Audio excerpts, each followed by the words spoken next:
நீங்கள் பார்த்துக் கொண்டிருப்பது AJK டிவியின் புதுவை மாலை.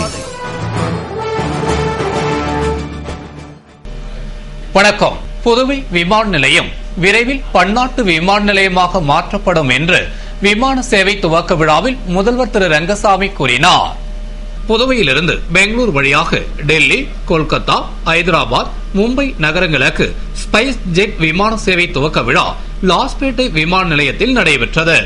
விழாவினை ஸ்பைஸ் ஜெட் நிறுவனத்தின் மூத்த துணைத் தலைவர் கமல் சிங்கோ ராணி குத்துவிளக்கேற்றி துவக்கி வைத்து பேசுகையில், புதுவையிலிருந்து 20 ஆண்டுகளுக்கு பிறகு முதல் முறையாக ஸ்பைஸ் ஜெட் விமான சேவையை துவங்குவதில் மகிழ்ச்சி அடைவதாகவும், தற்போது வாரத்தில் 3 நாட்கள் மட்டும் இயக்கப்படும் விமான சேவையை தினமும் இயக்கும் வகையில் நடவடிக்கை எடுக்கப்படும் என்று பேசினார்.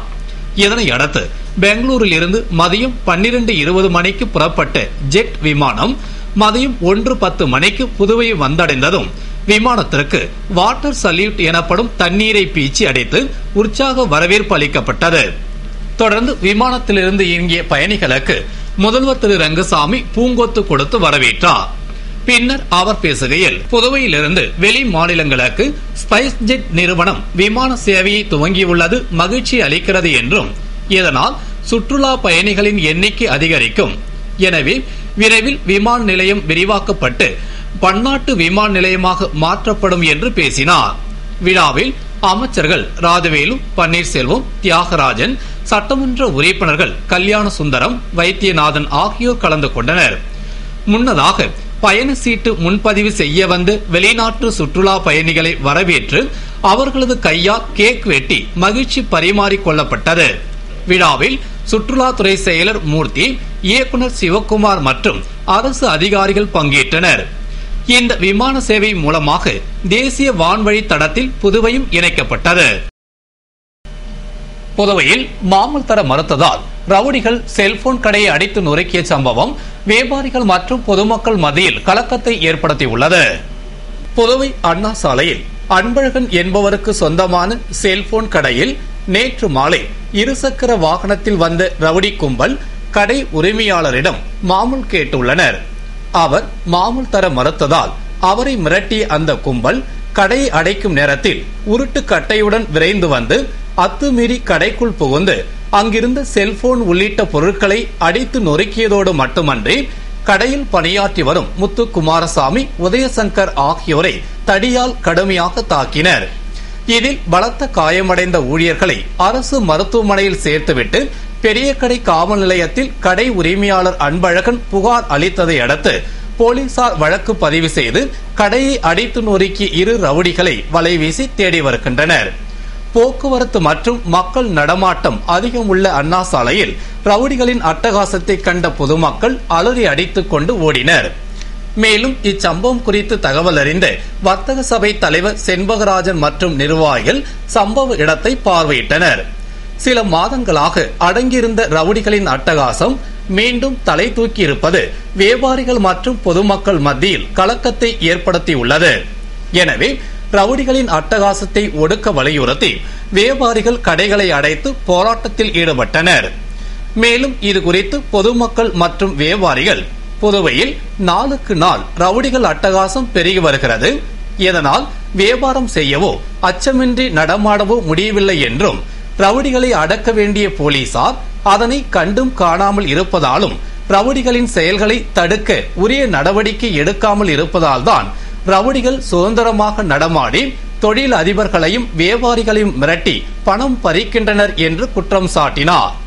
சட்டம் ஒழுங்கை நிலைநாட்டி அமைதியை நிலைநாட்ட வேண்டிய கடமை உள்ள காவல்துறையினர் அதனை தடுக்க உரிய நடவடிக்கை எடுக்காமல் உள்ளதாக குற்றம் சாட்டி எழுந்துள்ளதால் முதல்வர் திரு ரங்கசாமி தலையிட்டு மத்திய படையினரை வரவழைத்து அவர்களின் உறுதுணையோடு இதுபோன்ற சம்பவங்கள் நிகழாமல் தடுத்து வியாபாரிகளையும் பொதுமக்களையும் காத்து நிம்மதியாக வாழ வழி செய்ய வேண்டும் என்று வேண்டுகோள் விடுத்தனர்.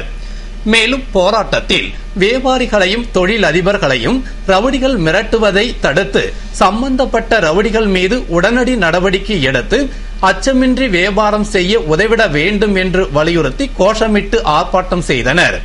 இதனால் அப்பகுதியில் பெரும் பரபரப்பு ஏற்பட்டது. புதுவையில் நிதித்துறை செயலரை மாற்ற வேண்டிய அவசியம் என்னவென்று எதிர்க்கட்சி தலைவர் திரு வைத்தியலிங்கம் கேள்வி எழுப்பியுள்ளார். இது குறித்து எதிர்க்கட்சி தலைவர் திரு வைத்தியலிங்கம் செய்தியாளர்களுக்கு அளித்த பேட்டியில், நிதி வராமல் தடுக்கிறது என்று புதுவை அரசு மத்திய அரசை பற்றி பேசி வருவது வாடிக்கையாகிவிட்டது. மத்திய அரசிடம் 3000 கோடி நிதி பெற்று வந்தும் அரசு ஊழியர்களுக்கு சம்பளம் மட்டும்தான் போட முடிகிறது. வேறு எந்த அலவன்ஸும் தராமல் பணம் இல்லை என்று கூறி நிறுத்திவிட்டார்கள். சென்டாப், காமராஜர் கல்வி உதவி திட்டம், மீனவர் டீசல் மானியம், முதியோர் ஓய்வூதியம் உள்ளிட்ட எதுவும் வழங்கப்படவில்லை. ஆனால் அரசு மகளிர் மருத்துவமனைக்கு திட்ட மதிப்பீட்டை விட கூடுதலாக ஒப்பந்ததாரருக்கு 25 கோடி வழங்கப்பட்டுள்ளது. மற்றும் அரசு மருத்துவக் கல்லூரிக்கு 10 கோடி கூடுதலாக ஒப்பந்ததாரர்களுக்கு வழங்கப்பட்டுள்ளது.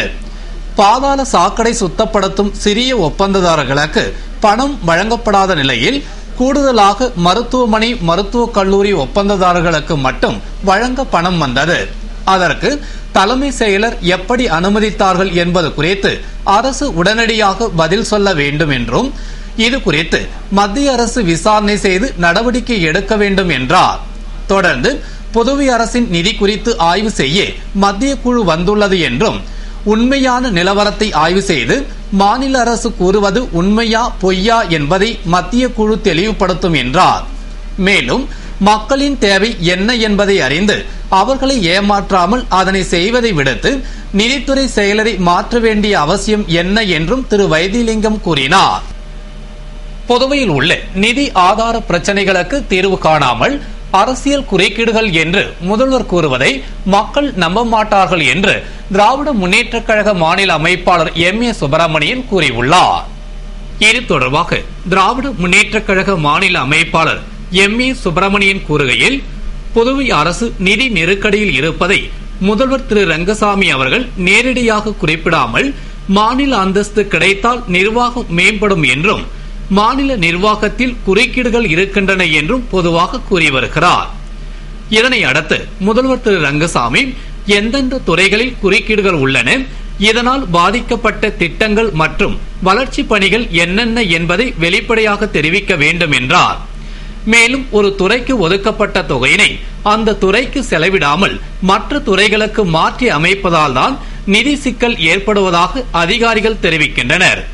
எனவே முதல்வர் திரு ரங்கசாமி அவர்கள் வரவு செலவு திட்டத்தில் அறிவித்த துறை வாரியான நிதி ஒதுக்கம், இதுநாள் வரை செலவிடப்பட்ட தொகை, திட்டமில்லா செலவினங்களுக்கு திருப்பிவிட்ட தொகை உள்ளிட்ட நிதிநிலை குறித்து வெள்ளை அறிக்கையை வெளியிட வேண்டும் என்றும், அதனை விடுத்து நிதி ஆதாரம் குறித்த பிரச்சனைகளுக்கு தீர்வு காணாமல் அரசியல் குறுக்கீடுகள் என்ற வார்த்தையை மட்டும் சொன்னால் மக்கள் நம்ப மாட்டார்கள் என்று கூறினார்.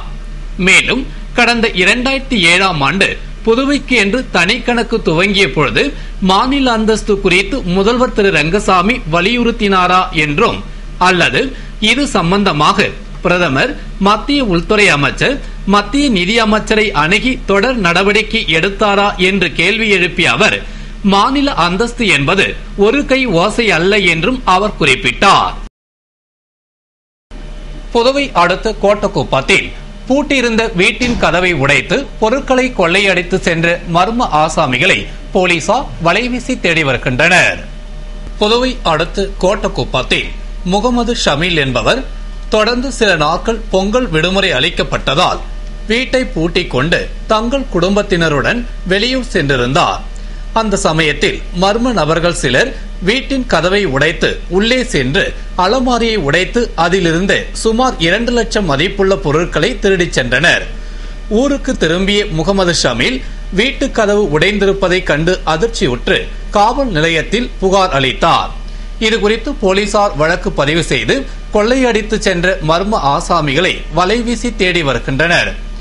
மேலும் இது தொடர்பாக வீட்டின் உரிமையாளர் முகமது ஷமீல் கூறுகையில், அதிர்ஷ்டவசமாக அலமாரியில் தங்க நகைகளோ பணமோ வைத்திருக்கவில்லை என்றும், வெள்ளி பொருட்கள், கேமரா, விலை உயர்ந்த வாட்ச் என சுமார் 2 லட்சம் மதிப்புள்ள பொருட்கள் வைத்திருந்ததாகவும் அவை முழுவதும் திருடி போய்விட்டதாக தெரிவித்தார். நிதி செலவினங்களை ஆய்வு செய்வதற்காக புதுவை வந்த மத்திய அதிகாரிகள் குழுவினர் மாநில கணக்கு மற்றும் கருவூலத்துறை இயக்குநர் அலுவலகத்தில் ஆலோசனை நடத்தினர். புதுவை அரசு முன்பு எப்போதும் இல்லாத அளவில் கடும் நிதி நெருக்கடியில் சிக்கி தவிப்பதால் நிதி செலவினங்களை ஆய்வு செய்ய மத்திய கணக்கு மற்றும் கருவூலத்துறை 3 பேர் புதுவை வந்தனர். அவர்கள் ரெயின்போ நகரில் உள்ள புதுவை அரசின் கணக்கு மற்றும் கருவூலத்துறை அலுவலகத்திற்கு சென்றனர். அவர்களை இயக்குனர் ராகவன் வரவேற்று தனது அறைக்கு அழைத்து சென்றார். அங்கு மத்திய அதிகாரிகளின் ஆலோசனை நடைபெற்றது. இதனைத் தொடர்ந்து கடந்த 3 ஆண்டு நிதி செலவினங்கள் குறித்த கோப்புகள் தனி அறைக்கு எடுத்துச் செல்லப்பட்டது. அங்கு அதிகாரிகள் குழு கணக்கை தணிக்கை செய்து வருகிறது.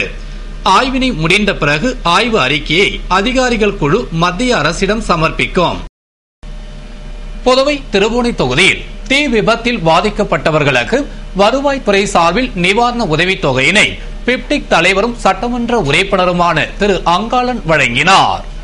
புதுவை திருபுவனை தொகுதிக்கு உட்பட்ட திருபுவனை பெரியபேட்டில் ஏற்பட்ட தீ விபத்தில் வசந்தி என்கின்ற ஆராய், அம்மாயி பூங்காவனம் ஆகிய இருவரின் வீடுகளும் எரிந்து சேதமடைந்தது.